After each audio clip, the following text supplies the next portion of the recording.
ఈ రోజు మంచి పని చేశాం కదా పేట. అవును. రే రితిక్ ఎందుకు ఏడుస్తున్నావు? ఏమైంది?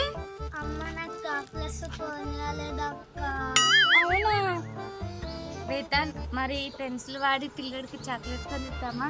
ఈ పెన్సిల్ ని మంచి పనుల కోసం ఎప్పుడైనా వాడుకోవచ్చు. సరే, నువ్వు ఇక్కడే ఉండు, నేను నీ కోసం చాక్లెట్లు తీసుకొని వస్తాను, సరేనా? సరే అక్క.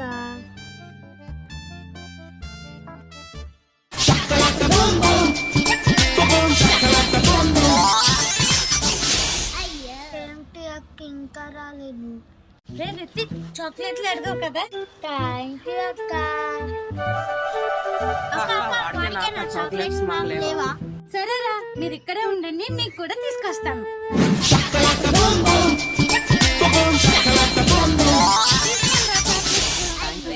థ్యాంక్ యూ అక్క.